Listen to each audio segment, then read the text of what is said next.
Hello అండి అందరికీ welcome to it's UTV health. Present మనతో పాటు ఉన్నారు సీనియర్ సైకాలజిస్ట్ సునీత ప్రసాద్ గారు. వారితో మాట్లాడి మనకున్న డౌట్స్ అన్నిటిని కూడా క్లియర్ చేసుకుందాం. Hello doctor. నమస్తే అమ్మా, బాగున్నారా? బాగున్నానండి, మీరు బాగున్నారా? డూయింగ్ గుడ్ నాన్న. సో బయట మనం ఇప్పుడు చూసుకున్నట్లయితే డాక్టర్ చాలా కూడా ఆత్మహత్యలు అనేవి జరుగుతున్నాయి. ఇప్పటిదాకా బాగానే ఉన్నారు, మొన్నటిదాకా బాగానే ఉండే, ఇప్పుడు సడన్గా ఎందుకు చేసుకున్నారు అని ఒక కైండ్ ఆఫ్ సినారియోస్ ఉంటాయి. కొన్ని ఏంటి ఇంత చిన్నదానికే చేసుకున్నారా అని చెప్పేసి అంటూ ఉంటారు. ఎందుకు ఈ మధ్య కాలంలో ఈ ఆత్మహత్యల కేసెస్ అనేవి, సూసైడ్ కేసెస్ అనేవి ఎక్కువ అయ్యాయి అంటారు? సో ఆత్మహత్యలు అనేది ఈ డెకేడ్లో ఉన్న అతిపెద్ద సమస్య. గత డెకేడ్లో మనం చూసుకుంటే stress is the biggest problem of the society అని అనేవాళ్ళం. సో మా సైకాలజిస్టుల భాషలో చెప్తే ఈ డెకేడ్ మొత్తం కూడా ఎక్కువ స్ట్రగుల్ అవుతున్న సమస్య ఏంటంటే ఆత్మహత్యలు. ఈ ఆత్మహత్యలు అనేది ఏమిటంటే ఓవర్ నైట్ జరిగేది కాదు, ఒక క్షణంలో తీసుకునే డిసీజ్ కాదు. ఈ ఆత్మహత్యలు అనేది ఇట్స్ లైక్ క్యాన్సర్ లాంటిది అని చెప్పొచ్చు. అది ఒకసారి ఆత్మహత్య చేసుకోవాలన్న ఆలోచన వచ్చిన తర్వాత డిఫరెంట్ స్టేజెస్ వాళ్ళు పాస్ అయిన తర్వాతనే ఆత్మహత్యకి వాళ్ళు గురవడం అనేది ఉంటుంది. సహజంగా ఏమనుకుంటామంటే మార్క్స్ తక్కువ వచ్చాయి, ఫెయిల్ అయ్యాడు, సూసైడ్ చేసుకున్నాడు, లేదు భర్త కొట్టాడు, కోపం వచ్చింది, అది తీసుకోలేకపోయింది, అమ్మాయి సూసైడ్ చేసుకుంది. ఇలా ఆ క్షణానికి కనిపించిన రీజన్ని బట్టి మనం మాట్లాడుతూ ఉంటాం. ఇంత చిన్నదానికి సూసైడ్ చేసుకుంటారు ఎవరైనా, చాలా సింపుల్గా అంటాం. లేదా అప్పుల వాళ్ళు వచ్చి అప్పులు కట్టలేదని అడిగారు, ఏదో కొంచెం గట్టిగా మాట్లాడాడు, ఆయన అది తీసుకోలేకపోయాడు, సూసైడ్ కమిట్ అయ్యాడు. No, this is not the reason. Basic reason ఏమిటి అని అంటే క్యాన్సర్కి కనుక ఎలాగైతే మనం డిఫరెంట్ స్టెప్స్ చెప్తామో ఈ సూసైడ్ కమిట్ అవ్వడానికి ముందు కూడా 3 స్టెప్స్ ఉంటుంది. 4th స్టెప్లోనే వాళ్ళు సూసైడ్ చేసుకోవడం అనేది జరుగుతుంది. సో మొదటి స్టెప్ వచ్చేసి స్ట్రెస్, ఒత్తిడిని తీసుకోలేకపోవడం అనేది. ఈ ఒత్తిడి అనేది చిన్నపిల్లల్లోనూ ఉంటుంది, యంగ్స్టర్స్లోనూ, మీరన్న 80s వీళ్ళ ఆ జనరేషన్ వాళ్ళకి ఉంటుంది, సీనియర్ సిటిజన్స్కి ఉంటుంది. ఒత్తిడి అనేది అదొక కామన్ ఫ్యాక్టర్ ప్రతి మనిషి జీవితంలో. ఒత్తిడిని పాజిటివ్గా ఉన్నప్పుడు మనకి రిజల్ట్స్ పాజిటివ్ సైడ్ వస్తుంది. ఒకవేళ మనకి ఎగ్జామ్స్ ఉంది, బాగా చదువుకోవాలనుకున్నప్పుడు అప్పుడు నిద్ర గుర్తురాదు, వాష్రూమ్ వెళ్ళాలని గుర్తురాదు. అంటే అది ఒక సార్ట్ ఆఫ్ ఒత్తిడి ఎగ్జామ్స్ అన్నప్పుడు. కొంతమంది పిల్లలకి అది పాజిటివ్గా ఒత్తిడి పనిచేస్తే, కొంతమంది పిల్లలకి నెగిటివ్గా పనిచేస్తుంది. ఆఫీస్లో బాస్ తిట్టాడు, 4-5 స్టాఫ్ ముందు తిట్టాడు, కొంతమంది దాన్ని పాజిటివ్గా తీసుకొని నెక్స్ట్ వర్క్స్లో బాస్ మెచ్చుకునేలాగా చేయాలని పాజిటివ్గా తీసుకునే వాళ్ళు ఉంటారు. ఆ ఒత్తిడిని తీసుకోలేక సూసైడ్ కమిట్ అయ్యే వాళ్ళని కూడా మనం చూసాం. సో ఒత్తిడి అనేది ఏంటంటే ఒక మనిషి జీవితంలో ఇట్స్ లైక్ కామన్ ఫ్యాక్టర్. మీరు కనుక చూస్తే హాస్పిటల్ అడ్మిట్ అయిన వాళ్ళకి పెడితే గ్రాఫ్ ఇలా అప్ అండ్ డౌన్స్ ఉండాలి. ఆ లైన్ కామన్గా ఉందనుకోండి, ఇట్స్ డెడ్. సో ఒత్తిడి అనేది ఏంటంటే మనలో అప్ అండ్ డౌన్స్ని చూపెడుతుంది. అది ఎంతవరకు హై తీసుకోగలుగుతామో, ఎంతవరకు లో తీసుకోగలుగుతాము అనేది it's depend on each individual to individual. Okay, so ఆత్మహత్యలకి ఫస్ట్ స్టెప్ ఈజ్ ఆన్ ఒత్తిడి. ఫర్ ఎగ్జాంపుల్ నేను చాలా క్లాసెస్లో ఎగ్జాంపుల్ చెప్తూ ఉంటాను. ఇది ఒక బాటిల్ ఉంది, మీకు ఇచ్చి పట్టుకోండి అమ్మా అంటే ఇట్స్ ఓకే, ఈజీగా క్యారీ చేస్తారు. అది ఒక అరగంట పట్టుకోమంటే ఏంటి ఇంకా పిచ్చి డాక్టర్, లేకపోతే ఆమెకు పిచ్చా నాకు పిచ్చా, అరగంట ఇది ఎందుకు పట్టుకోవాలి ఫస్ట్ క్వశ్చన్. సరే ఓకే పట్టుకున్నారు. సో ఇంకొక గంట పట్టుకోమంటే, 2 రోజులు ఇలాగే పట్టుకోమంటే అవ్వదు, బర్డెన్ అయిపోతుంది. స్మాల్ ఇది చిన్నదే, ప్రెషర్ చిన్నదే, వెయిట్ చిన్నదే, but how long you are able to carry that matter. So ఇప్పుడు ఎలాగైతే ఒత్తిడి అనేది మనలో కలిగినప్పుడు ఆ ఒత్తిడి క్వాంటిటీ ఎంత, ఆ ఒత్తిడి ప్రెషర్ ఎంత, దాన్ని మనం ఎంతవరకు తీసుకోగలుగుతాము, ఎంతకాలం దాన్ని సస్టైన్ చేయగలుగుతాము అనేది వ్యక్తికి మార్పు ఉంటుంది. అది సో ఈ ఒత్తిడి స్టేజ్లోనే కనుక మనం గుర్తిస్తే, ఈ ఒత్తిడిని తీసుకోగలగడం, మీరు అన్నట్టు తీసుకోలేకపోవడం అనేది వ్యక్తికి మారినప్పుడు, ఈ ఒత్తిడి స్టేజ్ నుంచి నేను ఓవర్కమ్ అవ్వాలి అంటే ఒక సైకాలజిస్ట్ని కలవడం ఇస్ ద బెస్ట్ థింగ్. ఒత్తిడి అనేది it's not a wrong thing. Stress అనేది, నాకు స్ట్రెస్ ఉంది, నేను దాని నుంచి ఓవర్కమ్ అవ్వాలనుకుంటున్నాను అని ఒక డాక్టర్ని కలవడము అది పెద్ద నెగటివ్గా మాట్లాడుకోవాల్సిన అంశం కాదు. సహజంగా ఏంటంటే ఈ రోజుల్లో కూడా ఒక సైకాలజిస్ట్ని కలవాలంటే చాలా అపోహలు ఉన్నాయి మన సమాజంలో. ఒక సైకాలజిస్ట్ దగ్గరికి వెళ్ళాలంటే నాకు ఏమన్నా పిచ్చా. సో మా హాస్పిటల్లో రోజుకి 4-5 బుకింగ్స్ ఉంటాయి. కన్సల్టేషన్కి బుక్ చేసుకుంటారు, కానీ 4 బుక్ చేసుకుంటే ఒక్కరే వస్తారు, 3 రారు. మళ్ళీ 1 వీక్ 10 డేస్ తర్వాత మళ్ళీ సేమ్ పర్సన్స్ బుక్ చేసుకుంటారు అపాయింట్మెంట్కి, రారు. ఎందుకు అంటే వాళ్ళ ఇంట్లో ఉన్న పెద్దవాళ్ళు, లేకపోతే వైఫో హస్బెండో వాళ్ళతో సహజీవనం చేసేవాళ్ళు ఈ వ్యక్తికి ఇప్పుడు అవసరము ఒక సైకాలజిస్ట్ దగ్గరికి కానీ వాళ్ళని కన్విన్స్ చేసి బుక్ చేస్తారు అపాయింట్మెంట్. వచ్చే టైంకి పేషెంట్ యాక్సెప్ట్ చెయ్యరు, సహకరించరు. ఒక సైకాలజిస్ట్ దగ్గర నన్ను తీసుకెళ్తున్నాడు, నాకు ఏమైనా పిచ్చా, ఆ గొడవతోనే అయిపోతుంది, రారు. సో మేము సజెస్ట్ చేసేది ఏంటంటే మన భారతదేశంలోనే ఒక సైకాలజిస్ట్ దగ్గర వెళ్ళాలి అంటే ఇలాంటి ఒక నెగటివ్ ఫీలింగ్లో వెళ్తున్నారు తప్ప, మీరు అభివృద్ధి చెందిన దేశాల్లో ఎక్కడైనా చూస్తే చాలా కామన్గా వెళ్ళిపోతారు. ఒక సైకాలజిస్ట్ దగ్గరికి దే విల్ డిసైడ్, అబ్బా నాకు వల్ల అవ్వట్లేదు, ఈ వీక్ అంతా చాలా ఇదిగా ఉంది, సైకాలజిస్ట్ దగ్గర వెళ్ళేసి I want to take some therapy అని వాలంటీర్గా వాళ్ళంతటా వాళ్ళే వచ్చి ట్రీట్మెంట్ తీసుకోవడం అనేది జరుగుతుంది. ఇది సిగ్గుపడాల్సిన విషయం కాదు ఒక సైకాలజిస్ట్ దగ్గరికి వెళ్ళడం అనేది. ఇంకోటి మీరు అడగచ్చు, అంటే సహజంగా చాలామంది అంటే ఇంతకు ముందు ఎప్పుడు కూడా ఇంతమంది సైకాలజిస్టులు లేరు, అప్పుడు ఎలాగ వాళ్ళు ఓవర్కమ్ అవ్వగలిగారు, యంగ్ జనరేషన్ ఎందుకు ఇంత స్ట్రెస్ తీసుకుంటున్నారు? పెద్దవాళ్ళు వెళ్తున్నాము అంటే మా అప్పుడు ఇవన్నీ ఉన్నాయా, ఇప్పుడు ఇవన్నీ కొత్తగా వచ్చినాయి అన్న కైండ్లో మాట్లాడతారు. సో అప్పట్లో ఏమయ్యేదంటే అన్నమాట, మా జనరేషనే తీసుకోండి, మా జనరేషన్లో మేము ఇంట్లో ఒక 5-6 మంది ఉండేవాళ్ళం. సో స్ట్రెస్ వచ్చింది, అక్కకో అమ్మకో నాన్నకో చెల్లికో అన్నకో చెప్పుకునే ఒక మేము వ్యక్తపరచడానికి మాకు మనుషులు ఉన్నారు చుట్టూ. ఇప్పుడు ఏమైపోయింది, న్యూక్లియర్ ఫ్యామిలీస్. స్ట్రెస్ ఒక వ్యక్తి వల్ల ఇంకొక వ్యక్తికి వస్తుంది. ఫస్ట్ థింగ్ మనలో స్ట్రెస్ పెరగడానికి గోడల వల్ల, కుర్చీల వల్ల, వీటి వల్ల పెరగదు. సో మనకు ఆపోజిట్లో ఉన్న వ్యక్తి, మన పక్కన ఉన్న వ్యక్తి ఎవరైతే మనతో సాన్నిహిత్యంగా ఉంటారో వాళ్ళ ద్వారానే మన మీద స్ట్రెస్ వస్తుంది. ఇప్పుడు న్యూక్లియర్ ఫ్యామిలీ అంటే 2-3 ఉంటున్నారు. ఇప్పుడు మీ వల్లే, మన ఇద్దరు ఉన్నాము ఒక రూమ్లో, మీ వల్లే నాకు స్ట్రెస్ వచ్చింది, నేను మీతోనే ఎక్స్ప్రెస్ చేయలేను కదా, ఐ నీడ్ థర్డ్ పర్సన్. మా రోజుల్లో ఏంటంటే ఒక కుటుంబంలో 4-5 ఉండేవాళ్ళు, ఒకళ్ళ వల్ల స్ట్రెస్ వస్తే ఇంకొకళ్ళ దగ్గర షేర్ చేసుకునేవాళ్ళు. ఒకవేళ స్ట్రెస్గా ఫీల్ అవుతున్న వ్యక్తి తనంతా తాను షేర్ చేసుకోలేకపోయినా పక్కన వాళ్ళు అడిగేవాళ్ళు, ఏమైంది, నాయన ఏమన్నా అన్నాడా, అక్క ఏమన్నా అన్నదా, లైట్ తీసుకో ఏం కాదు అంటే, చూడు ఇట్లా అన్నాడు అట్లా అన్నాడు, వీళ్ళ ఆవేశం అంతా వెలగక్కేసేవాళ్ళు అక్కడ. వాళ్ళు ఏంటంటే అన్న ఎప్పుడు అంతే అంటాడులే, లైట్ తీసుకో, నీకు తెలియదా రేపు పొద్దున్న మళ్ళీ అన్న వచ్చి నీకు సారీ చెప్తాడులే. సో ఇలాంటి ఒక ఓదార్పు అనేది ఉండేది. సో దానివల్ల ఏంటంటే ఆ స్ట్రెస్ అక్కడ బయటకు వచ్చేసేది. ఇప్పుడు ఏమైపోయిందంటే 2 వ్యక్తులే ఉంటున్నారు, ఒకళ్ళ మీద వచ్చిన కోపమో ఒకళ్ళ మీద వచ్చిన అసహనమో షేర్ చేసుకోవడానికి థర్డ్ పర్సన్ లేరు. సో అదేమవుతుంది, పైలప్ అవుతుంది. సో దాని వలన కూడా మనకి స్ట్రెస్ బస్టర్స్ ఏం లేకపోవడం అనేది జరుగుతుంది. లేదు ఇంట్లో ఉన్న 2-3 పక్కన పెడితే వర్క్లో వచ్చే స్ట్రెస్ తీసుకుంటే ఇప్పుడు అంతా కూడా కార్పొరేట్ సెక్టర్ అవ్వచ్చు, లేదా మన సినీ ఫిల్మ్ ఇండస్ట్రీ అవ్వచ్చు, వాట్ ఎవర్ ద సెక్టార్స్ ఎక్కడ మనకు మనీ ఎక్కువ, జీతం ఎక్కువ వస్తుంది అని పని చేస్తారో అక్కడ స్ట్రెస్ ఎక్కువ ఉంటుంది, టార్గెట్స్ ఎక్కువ ఉంటాయి, స్ట్రెస్ ఉంటుంది. అంతే కదా, మా డబ్బులు ఎక్కువ ఇచ్చేవాళ్ళు 10 రూపాయలు డబ్బులు ఇస్తే 20 రూపాయలు పని తీసుకోవాలని ట్రై చేస్తారు. సో ఆ స్ట్రెస్ షేర్ చేసుకోవాలి అంటే ఇక్కడ రూమ్లో 2-3 అమ్మాయిలు అబ్బాయిలు రూమ్స్ తీసుకొని ఉంటారు. ఫ్యామిలీలో ఉండేవాళ్ళు తక్కువ అయిపోయారు, వేరే జిల్లాల నుంచి వచ్చి ఇక్కడ ఉండి మంచి జీతాలు దొరుకుతుంది అని ఇక్కడ వర్క్ చేస్తున్నారు. ఇక్కడ షేర్ చేసుకోవడానికి ఉన్న రూమ్మేట్స్ ముందు ఆ రూమ్మేట్స్ కొన్ని ఒకే దగ్గర పనిచేసే వాళ్ళు అంటే కాదు, ఒక ఆఫీస్లో ఒక అమ్మాయి, ఒక ఆఫీస్లో ఒక అమ్మాయి ఇక్కడ పనిచేస్తారు. రూమ్మేట్కి వచ్చి నా ఆఫీస్లో ఈ బాధ ఉంది, ఈ ప్రాబ్లం ఉంది అని చెప్పుకునే ఒక యాక్సెస్ ఉండదు. సో దానివల్ల ఏంటంటే థర్డ్ పర్సన్ దొరకట్లేదు మన స్ట్రెస్ని షేర్ చేసుకోవడానికి. సో దానివల్ల అది పైలప్ అయి అది నెక్స్ట్ స్టేజ్ యాంగ్జైటీగా తయారవుతుంది. ఓకే. సో ఏదో దడదడగా ఉండడము, ఆందోళనగా ఉండడము, నిద్ర పట్టకపోవడము, పడుకున్నా సరే ఆఫీస్లో విషయాలే గుర్తు రావడము, లేకపోతే ఫ్యూచర్లో చేయాలనుకుంటున్న విషయాలు గుర్తు రావడము. నేను అంత బాగానే ఉన్నాను, పొద్దున్నుంచి నాకు ఏం ఇష్యూస్ లేదు, అయినా ఎందుకు నాకు ఇంత దడదడగా ఉంది, సో నాకు ఏదోగా ఉంది అని అనుకుంటారు. దానికి రీజన్ పర్టికులర్గా ఈరోజు జరిగిన సంఘటనలో లేకపోతే రేపు జరగబోయే యాక్టివిటీ మీద ఉన్న ఒక ప్రత్యేక శ్రద్ధను కారణం అవ్వాల్సిన అవసరం లేదు. గత కొన్ని నెలలుగా మీ బ్రెయిన్లో పైలప్ అయిపోయిన స్ట్రెస్ ఏదైతే ఉందో అది గొంగళ పురుగు రూపాంతరం చెంది సీతకొక చిలుక అన్నట్టు ఈ స్ట్రెస్ రూపాంతరం చెంది యాంగ్జైటీగా మారుతుంది. ఓకే. ఈ యాంగ్జైటీ స్టేజ్లో కూడా మనం కేర్ తీసుకోకుండా డాక్టర్ దగ్గర అప్రోచ్ అయ్యి దానికి తగిన ట్రీట్మెంట్ తీసుకోకుండా దాన్ని కూడా మొదలుపెట్టామనుకోండి, సో దాని థర్డ్ స్టేజ్ వచ్చేసరికి మనకి డిస్సాటిస్ఫాక్షన్, జీవితం పట్ల అసంతృప్తి.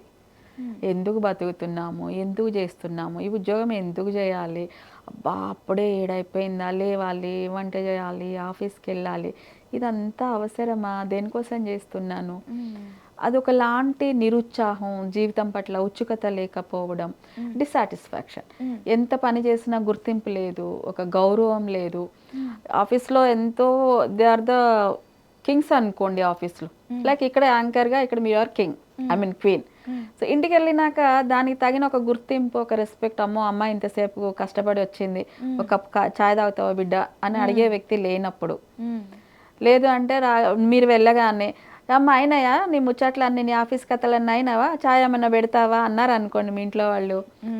So how you feel? అవును, ఆ డే అంత కష్టపడింది దేనికోసము అన్న ఫీలింగ్ వస్తుంది. సో ఇలాంటివి ఏంటంటే ఆ లైఫ్ పట్ల డిసాటిస్ఫాక్షన్. రేపొద్దున మళ్ళీ మీరు యాంకరింగ్ చేయడానికి రావాలి అని అంటే బా ఏం పోయి చేస్తాం, ఎంత చేస్తే ఏముంది, అది ఒక ఒక అన్సాటిస్ఫాక్షన్, అంటే అసంతృప్తి అంటారు కదా జీవితం పట్ల. ఈ డిస్సాటిస్ఫాక్షన్ అనేది ఇట్స్ లైక్ అలార్మింగ్, మీకు ఒక హెచ్చరిక. దాని నెక్స్ట్ స్టేజ్ సూసైడల్ టెండెన్సీ వస్తుంది. అది చాలా సీరియస్గా ఆలోచించాల్సినటువంటి ఒక విషయం. సో చాలామందికి అర్థం కానిది ఏంటంటే సూసైడ్ చేసుకున్న ప్రతి ఒక్కళ్ళు, మీరు ఏ కేసు అన్నా తీసుకోండి, నాకు చనిపోవాలనిపిస్తుంది, సూసైడ్ చేసుకోవాలనిపిస్తుంది అని ఎక్కడైనా ఎప్పుడో ఎక్కడో ఒక చోట వాళ్ళు వ్యక్తపరిచే ఉంటారు. ఒక 6 నెలల క్రితమో, ఒక 3 నెలల క్రితమో, ఒక నెల క్రితమో, నాకు లైఫ్ బోర్ కొడుతుంది, ఏం బతకాలనిపించట్లేదు అబ్బా, నవ్వుతూ నవ్వుతూ సరదాగా ఫ్రెండ్స్తోనో చుట్టాలతోనో ఎక్కడో ఒక దగ్గర వాళ్ళు ఎక్స్ప్రెస్ చేస్తారు. ఒక వ్యక్తి నోట్లో నుంచి నాకు చనిపోవాలనిపిస్తుంది, నాకు సూసైడ్ చేసుకోవాలనిపిస్తుంది అని ఎక్కడైనా వ్యక్తపరిచారు అని అంటే సూసైడ్ చేసుకోవడానికి వాళ్ళు చాలా దగ్గరగా ఉన్నారని అర్థం. చాలా లైట్గా తీసుకుంటారు ఆ మాట విన్నప్పుడు కూడా.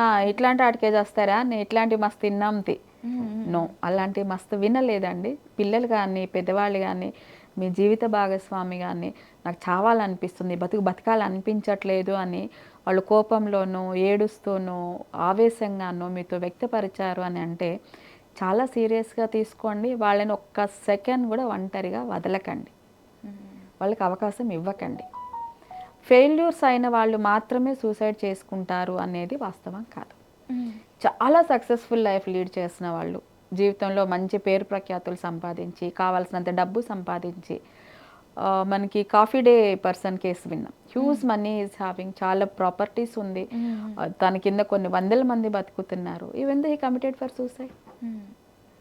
సో ఈ డిస్సాటిస్ఫాక్షన్, ఆయన ఎంతో సాధించాడు అనేది సమాజం అంతా మాట్లాడుతోంది, బట్ తన మనసుకి చెప్పేవాళ్ళు లేరు. తన బుర్రకి నువ్వు చాలా సాధించావు, నువ్వు చాలా అచీవర్, నువ్వు గొప్పవాడివి లేదా గొప్పదానివి అని చాలామంది చెప్తున్నారు. When he came in to his own life, ఆ లైఫ్కి కావాల్సిన గుర్తింపు, తనకి కావాల్సిన గౌరవము తను ఆశించిన పద్ధతిలో దొరికినప్పుడు, బయట అందరూ గౌరవిస్తున్నారు, అందరికీ రెస్పెక్ట్ ఉందని బయటకు వస్తే అందరు లేచి నిలబడి సెల్యూట్ చేస్తారు, బట్ వాళ్ళందరూ ఏంటంటే పార్ట్ ఆఫ్ లైఫ్ అంతే. తన ఇంటర్నల్ లైఫ్కి సాటిస్ఫాక్షన్ ఇచ్చే ఒక సిచ్యువేషన్ కానీ ఒక వేదిక కానీ వాళ్ళకి దొరకనప్పుడు ఎందుకు నేను బతకాలి అనే ఒక ఫీలింగ్ వస్తుంది. మనం రీసెంట్గా ఒక 3-4 డేస్ క్రితం న్యూస్లో కూడా చూసాం, భార్యకి క్యాన్సర్ వచ్చింది, బ్రతికే ఛాన్స్ లేదు అని తెలియగానే ఒక 35 years ఆ అబ్బాయి 3 పిల్లల్ని చంపేసి తను సూసైడ్ చేసుకొని చనిపోయాడు. ఆ మనిషి లేకపోతే నేను బతకలేను లేదు. సో అది ప్రేమ అని అభివర్ణించే వాళ్ళు ఉన్నారు, భార్యను వదిలిపెట్టి ఉండలేకపోయే ఒక పరిస్థితి అనేది ఉంది. సో తను లేకపోవడం వలన తనకి క్యాన్సర్ అనేది ఈరోజు తెలియలేదు, క్యాన్సర్ అనేది వాళ్ళకి ముందు నుంచి తెలుసు, ఒక 6 months క్రితమే వాళ్ళు ఐడెంటిఫై చేశారు. 6 monthsగా తన మీద బాగా పెరిగిన ఒత్తిడి, ఆ ఒత్తిడి స్టేజ్లో ఆయన ఒక సైకాలజిస్ట్ దగ్గర వెళ్ళో లేకపోతే తెలిసిన పెద్దవాళ్ళు, ఆయనకు కావాల్సిన వాళ్ళు, నో ప్రాబ్లం, సహజం, ఆమెనా చనిపోతుంది, రేపొద్దు నువ్వైనా చనిపోతావు, ఎవరు ఇక్కడ శాశ్వతంగా ఉండము, ఏదో ఒక రోజు we have to move on from the society, కాకపోతే పిల్లల్ని ఎలా పెంచాలి, నెక్స్ట్ ఏంటి అనేది ఆయన కరెక్ట్గా గైడ్ చేసిన వాళ్ళు ఎవరైనా ఉంటే, అదర్వైజ్ ఆయన ఎప్పుడైతే స్ట్రెస్ వచ్చిందో అప్పుడు ఒక సైకాలజిస్ట్ని కలిసి ఉన్నా కూడా తనని కరెక్ట్గా గైడ్ చేసేవాళ్ళు. సరే పోనీ తను స్ట్రెస్లో ఉన్నప్పుడు తను కేర్ తీసుకోలేదు, ఎవరు చెప్పలేదు. ఆ స్టేజ్ తర్వాత యాంగ్జైటీ స్టేజ్, తను చనిపోతుందంటే ఇంకెక్కువ రోజులు ఉంది, వాట్ నెక్స్ట్, ఎలా చేయాలి, పిల్లల్ని ఎట్లా పెంచాలి, ఆ యాంగ్జైటీ ఆయనకి ఏ స్టేజ్కి వెళ్ళిపోయి ఉంటుంది అని అంటే, పిల్లలకి పొద్దున స్నానాలు చేయించి వాళ్ళని రెడీ చేసి స్కూల్కి పంపే దగ్గర నుంచి, అమ్మో స్కూల్ టైం అయిపోతుంది, వంట చేయాలి, పిల్లలకి బాక్స్ పెట్టాలి, వాళ్ళని రెడీ చేయాలి, అక్కడ తీసుకెళ్ళాలి, హాస్పిటల్లో ఫీజులు కట్టాలి, సో ఇవన్నీ ఏంటంటే ఆ యాంగ్జైటీ అంటే స్ట్రెస్ నుంచి యాంగ్జైటీ స్టేజ్కి వచ్చేస్తాడు. ఇంకా నెక్స్ట్ డేస్లో ఆవిడ చనిపోద్ది అన్నప్పుడు అసలు తను లేకుండా నేను ఎందుకు బతకాలి? పొద్దున్న యాజ్ ఎ మెన్ ఏంటంటే మన సొసైటీలో భార్య ఇంటి పనులు అన్నీ చేసుకుంటే సంపాదించి పెట్టి పిల్లలకి ఫీజులు కట్టడము అంతవరకు మోరల్ సపోర్ట్ ఇవ్వడం. ఈయన కొద్ది కాలంగా ఏమైపోయింది అంటే పిల్లల్ని చూసుకోవడం, వాళ్ళని రెడీ చేయడం, వాళ్ళ బ్యాగులు రెడీ చేయడం, బాక్సులు రెడీ చేయడము, అంటే వైఫ్ రోల్ కూడా has taken. So dual role ఆయన పర్ఫామ్ చేయాల్సి వచ్చేసరికి end of the day why this life అన్న ఒక క్వశ్చన్ వచ్చినప్పుడు he didn't have any answer. భార్య చనిపోయింది, ఏంటిది పిల్లల్ని ముడ్లు కడిగి మూతులు కడిగి బ్యాగులు కడిగి వాళ్ళని పంపించి, ఇది కాదు కదా నా life, I don't want this, I'm not born for this, I'm something else అన్న ఒక ఫీల్ వచ్చినప్పుడు సో నేను బతికి ఏం చేయాలి? ఈ యొక్క కాన్సెప్ట్ ఏమైపోయిందంటే ఆమె లేకుండా నేను బతకలేను. It's not dependency. తన పట్ల తనకు అసంతృప్తి కలిగినప్పుడు దాని నెక్స్ట్ స్టేజ్ ఆయన చుట్టుపక్కల ఉన్న ఆయన బంధువులతో మాట్లాడినప్పుడు ఆయన నాకు 4-5 రోజుల నుంచి అంటున్నాడండి, అది చచ్చిపోయినాక నేను బతకలేను, నేను చచ్చిపోతా, దాంతోపాటే నేను చనిపోతాను అంటూ ఎక్స్ప్రెస్ చేస్తున్నాడు. కానీ మరి ఇంతగానంగా పోతాడని మేము ఊహించలే. భార్యకు బాగాలేదు చచ్చిపోతుంది అంటే ఎవరికైనా బాధ ఉంటుంది కదా. సో ఆ బాధతో ఏదో మాట్లాడుతున్నాడు అనుకున్నాం తప్ప ఆయన చనిపోబోతున్నాడని మేము అనుకోలేదు. సో ఇది వాళ్ళు ఎక్స్ప్రెస్ చేసినప్పుడు ఫస్ట్ థింగ్ మనం నెగ్లెక్ట్ చేస్తున్నాము. రైట్. అరే నిజంగా వీళ్ళు బాధపడుతున్నారని ఎంచకుండా ఏదో కామన్గా తీసి పడేసేయడం వల్ల దాని రిజల్ట్స్ ఇంత హారబుల్గా ఉంటాయని ఎవరు ఎక్స్పెక్ట్ చేయట్లేదు. మనకి ఇంకొక 6 నెలల క్రితం చూస్తే ఒక సాఫ్ట్వేర్ ఎంప్లాయీ లక్షల్లో జీతం సంపాదించే ఆవిడ తన 12 ఏళ్ళు 13 ఏళ్ళ పెద్ద పిల్లని తీసుకొని వెళ్ళి ట్రాక్ మీద పడి ఇద్దరు చనిపోయారు. వాళ్ళ హస్బెండ్ ఎక్కడో ఫారెన్ దుబాయ్లోనే సంపేరు ఉంటారు. ఇద్దరికి ఆర్థికంగా ఏ సమస్యలు లేవు, భార్యాభర్త ఎప్పుడు కొట్టుకోవట్లేదు, హ్యాపీగా ఉంటున్నారు. బట్ ఓవర్ నైట్ ఆమె వెళ్ళి బిడ్డతో సహా వయసు వచ్చిన అమ్మాయి 14, ఆవిడంతా హైటే ఉంది అమ్మాయి కూడా, ఇద్దరు రైలు పట్టాల మీద పడి చనిపోయారు. సో బయటికి కనిపించే వ్యక్తులు వేరు, బయటికి సొసైటీలో మనం చూపించే ఫేస్ వేరు. ఖచ్చితంగా మాస్క్ వేసుకొని వస్తాం. సింపుల్ నాన్న మనం షూట్కి వచ్చాము, మంచిగా డ్రెస్అప్ అయ్యి వచ్చాము, అదే ఇంట్లో ఉంటే డిఫరెంట్ అంతే. ఇట్స్ లైక్ అంటే మనం ఎక్కడ వెళ్ళినప్పుడు దానికి తగిన మాస్క్ వేసుకొని జీవిస్తాం. సో ఆ మాస్క్లో వ్యక్తులనే చూస్తున్నాను తప్ప మాస్క్ వెనక వాట్ ఈస్ దేర్ ఒరిజినాలిటీ, వాళ్ళు ఎక్కడ స్ట్రగుల్ అవుతున్నారు అనేది ఎవరు ఆలోచించే స్టేజ్లో ఇప్పుడు లేరు. అంటే ఒక వ్యక్తి సో అది చాలా ఇంపాక్ట్ అవుతుంది. ఆత్మహత్యలు అనేది ఏ కారణం చేత ఈరోజు ఆ పిల్లాడు ఆత్మహత్య చేసుకున్నాడో అది ప్రైమ్ రీజన్ కాదు. దానికి ముందు దానికి రిలేటెడ్గా వాళ్ళ లైఫ్లో స్ట్రెస్ అనేది ఒక స్టేజ్ ఉంటుంది. ఆ స్టేజ్లో దాన్ని క్యూర్ చేయకపోతే అది పెరిగి యాంగ్జైటీగా మారుతుంది. యాంగ్జైటీ స్టేజ్లో కూడా దాన్ని మనం క్యూర్ చేయలేకపోతే నెక్స్ట్ స్టెప్ డిస్సాటిస్ఫాక్షన్ అనేది ఉంటుంది. వన్స్ లైఫ్లో డిస్సాటిస్ఫాక్షన్ వచ్చింది అని అంటే అక్కడ తర్వాత మనం వాళ్ళ సూసైడ్కి చాలా తొందరగా ఇదవుతారు. సో ఇంకొకటి ఏ వ్యక్తి అయినా సరే వాళ్ళకి తెలీదు వాళ్ళు స్ట్రెస్లో ఉన్నారని లేదా వాళ్ళు యాంగ్జైటీతో ఉన్నారు అని వాళ్ళకి తెలీదు. వాళ్ళ కింద పనిచేసే ఎంప్లాయీస్ ఉంటారు చూడండి, వాళ్ళకి ఈజీగా అర్థమవుతుంది. ఏంది మా సార్ ఇంతకుముందు లెక్క లేడు, మా మేడం ఇంతకుముందు లెక్క లేదు, ఇప్పుడు కొంచెం ఎక్కువ మాట్లాడుతుంది, ఎక్కువ పడుతుంది. So they know very well. మన డ్రైవర్స్, మన కింద వర్క్ చేసే ఎంప్లాయీస్, మన ఇంట్లో పనిచేసే పని వాళ్ళకి మనలో వచ్చిన మార్పు ఈజీగా తెలుస్తుంది. సమ్ టైమ్స్ మన బాసులకు కూడా తెలుస్తుంది. సో మన పర్ఫార్మెన్స్ లెవెల్స్ అవ్వచ్చు, మన బిహేవియర్ అవ్వచ్చు, మన బాడీ లాంగ్వేజ్ అవ్వచ్చు. ఏంది వీడు ఇంతకుముందు ఇలా ఉండేవాడు కదా, ఏమైంది ఈ మధ్య మంచిగా లేడు, ఏమైంది ఇంట్లో అంతా మంచిగానే ఉందా, జస్ట్ కన్సర్న్ ఉన్న బాసులు అయితే ఒక మాట అడుగుతారు, జస్ట్ వదిలేస్తారు. బట్ ఎప్పుడైతే ఎదుటి వ్యక్తులు మనల్ని, మన కింద వాళ్ళు అవ్వచ్చు, మన పై వాళ్ళు అవ్వచ్చు, మన కొలీగ్స్ అవ్వచ్చు, మనల్ని హెచ్చరించినప్పుడు నీలో ఏదో మార్పు కనపడుతుంది ఇంతకు ముందులా లేవు అని వాళ్ళు హెచ్చరించినప్పుడు సీరియస్గా తీసుకోండి. ఓకే, నాలో వచ్చిన మార్పు నా పక్కన ఉన్న వాళ్ళకి అర్థమైంది, నాకే అర్థం అవ్వట్లేదు అంటే I have to some time with me అని ఆలోచించండి. మీతో మీరు సమయం గడపండి. ఎందుకు నేను ఇంత హైరాణ పడుతున్నాను, ఎందుకు నాలో ఇంత యాంగ్జైటీ పెరుగుతోంది, అంతా కామ్గానే ఉంది, కూల్గానే ఉంది, దీనికి రీజన్ ఏంటి అని మీరు ఆలోచిస్తే సో అప్పుడు మీకు అర్థమవుతుంది మీలో గత కొంతకాలంగా వస్తున్న స్ట్రెస్ ఏమిటి అని. రూట్ కాజ్ ఏంటి అర్థమవుతుంది. సో సెల్ఫ్ అనాలిసిస్ చేసుకోవాలి, మీ టైం ఇవ్వాలి, అప్పుడు అర్థమవుతుంది. అయినప్పుడు ఏంటంటే మీకు ఈ సూసైడల్ దాకా వెళ్ళే పరిస్థితి రాదు. సో ఈ సూసైడల్ టెండెన్సీని అరికట్టడం అనేది చాలా చిన్న విషయం. మనం చూస్తుంటాం చాలా పేరున్న వాళ్ళు కూడా సూసైడ్ అటెంప్ట్ చేశారంట. అఫ్కోర్స్ సక్సెస్ అవ్వలేదు, బతికారు, బాగానే ఉంది. మళ్ళీ వాళ్ళు మీడియా ముందుకు వచ్చి నేను సూసైడ్ చేసుకోలేదు, నా మీద వచ్చిన రాంగ్ పుకారు ఇది. ఇలాంటివి చాలా వింటున్నాం మనం. సినిమా యాక్టర్స్ అవ్వచ్చు, సెలబ్రిటీస్ అవ్వచ్చు, లేదా కార్పొరేట్ సెక్టార్లో పనిచేస్తున్న వాళ్ళు, కొన్ని పెద్ద పెద్ద కంపెనీలు సీఈఓలు, కోట్ల రూపాయల ఆస్తులు ఉంటాయి, వాళ్ళ కింద బోల్డంతమంది ఎంప్లాయీస్ ఉంటారు. వాళ్ళు సూసైడ్ అటెంప్ట్ చేశారు అన్నప్పుడు ఆశ్చర్యం వేస్తుంది మనకి. ఇంత పెద్దవాళ్ళు వీళ్ళకేం ప్రాబ్లం వచ్చింది అని. సో ఈ ఒత్తిడి తట్టుకోలేకపోవడం అనేది ఆర్థిక పరిస్థితుల వలన అని, లేకపోతే ఇల్లీగల్ కాంట్రాక్ట్స్ ఉన్నాయి అందువల్ల చనిపోయారని మనకి కన్వీనియంట్గా ఉండే ఆన్సర్స్ చెప్పేసుకొని అవి రీజన్ అనుకుంటాం. ఇల్లీగల్ కాంట్రాక్ట్స్ ఎంతో మందికి ఉన్నాయి సమాజంలో. అక్రమ సంబంధాలు ఉన్న ఫ్యామిలీస్లో అందరూ చనిపోవట్లేదు కదా. ఆర్థిక సమస్యలు ఉన్న వాళ్ళు అందరూ సూసైడ్ చేసుకోవట్లేదు కదా. ఆర్థిక సమస్యలు లేని వాళ్ళు ఎవరండి? మన వాళ్ళు అంటుంటారు ఎంత చెట్టుకి అంత గాలి. కింద స్థాయిలో ఉన్న వాళ్ళకి ఈరోజు 100 రూపాయలు దొరకకపోవడం సమస్య అయితే, పెద్ద స్థాయిలో ఉన్న వాళ్ళకి ఈరోజు 4 కోట్లు దొరకకపోవడం సమస్య. సో కాబట్టి ఆర్థిక సమస్యలు ఉన్న వాళ్ళందరూ సూసైడ్ కమిట్ అవ్వరు. సో అలాగే భర్తలకో భార్యలకో అక్రమ సంబంధాలు ఉన్నాయని అందరూ సూసైడ్ కమిట్ అవ్వట్లేదు. ఎగ్జామ్లో 1000 మంది అబ్బాయిలు అమ్మాయిలు ఫెయిల్ అయితే వాళ్ళలో ఒక్కళ్ళు ఇద్దరు సూసైడ్ చేసుకుంటున్నారు. దట్ డజంట్ మీన్ ఆ కారణాల వలన సూసైడ్ చేసుకుంటున్నారు అని మనకి కంఫర్టబుల్ ఆన్సర్స్ చెప్పేసుకోకుండా జస్ట్ ఈ సూసైడల్ని ఎలా అరికట్టాలి అన్న దాని మీద దృష్టి పెడితే మనతో సహజీవనం చేసే వాళ్ళే మనల్ని కాపాడగలుగుతారు. మనతో ప్రతిరోజు కలిసే వ్యక్తులు ఎవరైతే ఉన్నారో వాళ్ళే మనకి కరెక్ట్గా చెప్పగలుగుతారు. ఎందుకు మనం సూసైడ్ చేసుకోకుండా మనల్ని ఆపగలిగేది ఎవరంటే వాళ్ళ హెచ్చరికలు. ఏంది ఈ మధ్య మస్తు చేస్తున్నావు, ఎక్కువ అరుస్తున్నావు, నోరు పెరుగుతోంది అని హస్బెండ్ అన్నాడు అంటే అది మీ మీద కోపంగా అన్నాడు అని అనుకోకండి.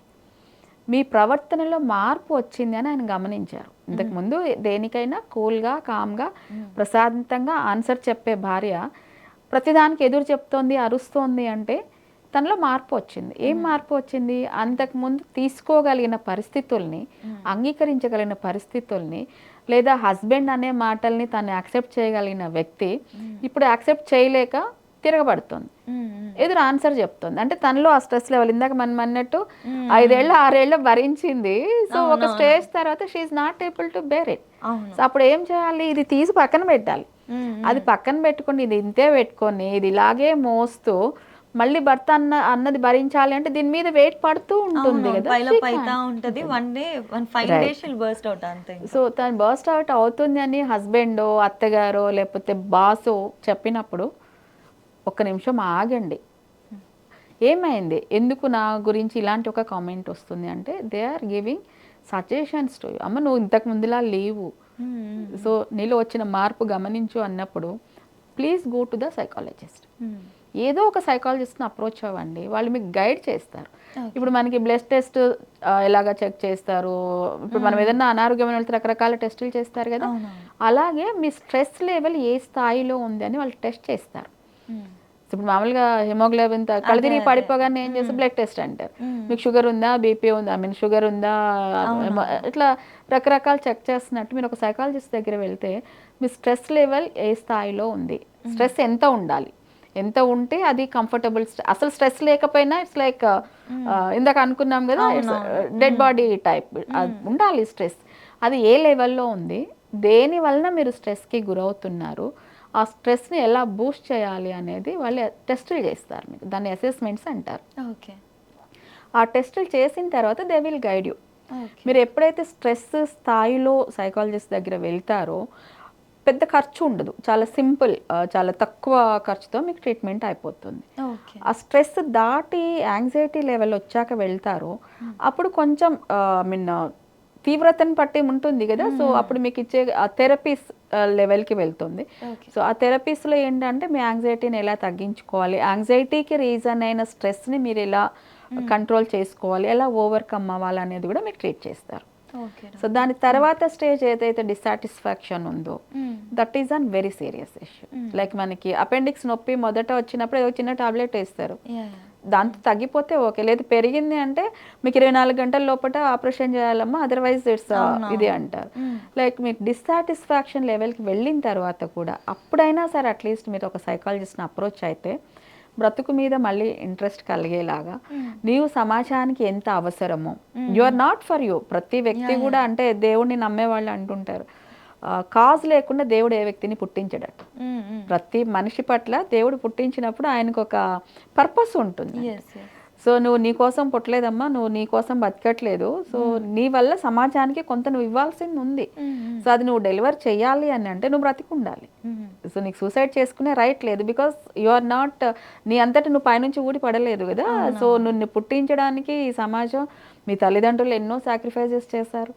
ఈరోజు మనం ఈ స్థాయిలో ఉన్నామంటే సో వాళ్ళు ఎన్ని సాక్రిఫైజెస్ చేస్తే ఈరోజు మనం ఏసీ రూమ్లో కూర్చొని మాట్లాడగలుగుతున్నాం. సో డెఫినెట్లీ ఆ ఇంట్రెస్ట్ అనేది క్రియేట్ ఎప్పుడైతే మీరు ఒక సైకాలజిస్ట్ దగ్గర వెళ్తారో పర్పస్ ఆఫ్ యువర్ లైఫ్ ఏంటి, what is your vision, me goal ఏంటి, వాటిని ఒకసారి మళ్ళీ వాళ్ళు గుర్తు చేస్తారు. Sure doctor to conclude this, ఇప్పుడు జెన్యున్లీ అందరి రెస్పాన్సిబిలిటీ ఏంటి అంటే మనతో ఉన్న వాళ్ళు ఎలా ఉంటున్నారు, వాళ్ళ బిహేవియర్ ఎలా ఉంది అని గమనిస్తూ taking care of them is definitely ఆ రెస్పాన్సిబిలిటీ. మన బాధ్యత మన చుట్టూ ఉన్న వాళ్ళు బాగున్నారా లేదా చూడటం. ఎట్ ద సేమ్ టైం మన చుట్టూ ఉన్న వాళ్ళు మన ప్రవర్తనలో మార్పు వచ్చింది అని అన్నప్పుడు ఎందుకు ఇలా అంటున్నారు అని దాన్ని ఇంకొక నెగిటివ్గా తీసుకోకుండా మనతో మనం మాట్లాడుకొని మనకి మనం టైం ఇచ్చుకొని ఓకే ఇందుకా అని అనుకొని మన వల్ల అయినంత వరకు మనమే క్యూర్ చేసుకోవడానికి ట్రై చేసి, లేదు మన చేతిలో లేదు అన్నప్పుడు బయట నలుగురు ఎలా అనుకుంటారు ఏమనుకుంటారు అని ఆలోచించకుండా చక్కగా ఒక సైకాలజిస్ట్ దగ్గరికి వెళ్ళి వాళ్ళకు ఉన్న ప్రాబ్లమ్స్ అన్ని క్లియర్ చేసుకోవడం అనేది definitely it's not a wrong thing. ఇది ఇప్పుడు అందరూ యాక్చువల్లీ చాలా మార్పు వచ్చింది ఒకప్పటికి ఇప్పటికి. We have a very beautiful generation coming. అసలు జెన్జీ వీళ్ళందరూ కూడా ఇలాంటి థింగ్స్ని నార్మలైజ్ చేస్తున్నారు. ఇట్స్ ఫర్ గుడ్ అంతే. సో ఎవరు కూడా మొహమాట పడకుండా బయట వాళ్ళు ఏమనుకుంటున్నారు అని ఆలోచించకుండా గో టు అ సైకాలజిస్ట్, మీకు ఉన్నవన్నీ చెప్పండి, మీరు క్యూర్ అవ్వండి. Once you are happy again then life is really very beautiful. అసలు thank you so much doctor, అన్నిటిని కూడా చాలా క్లియర్గా చెప్పారు. డెఫినెట్లీ మనం ఒకసారి ఈ వీడియో కింద వచ్చే కమెంట్స్తోని కూడా ఎవరికైనా మన ప్రాబ్లమ్స్ ఉంటే ప్లీజ్ డూ కమెంట్. సో ఈ ప్రాబ్లమ్స్ని కూడా డాక్టర్ గారితో నెక్స్ట్ టైం కలిసి వి విల్ డెఫినెట్లీ డిస్కస్ అండి. Thank you so much. Thank you అమ్మా.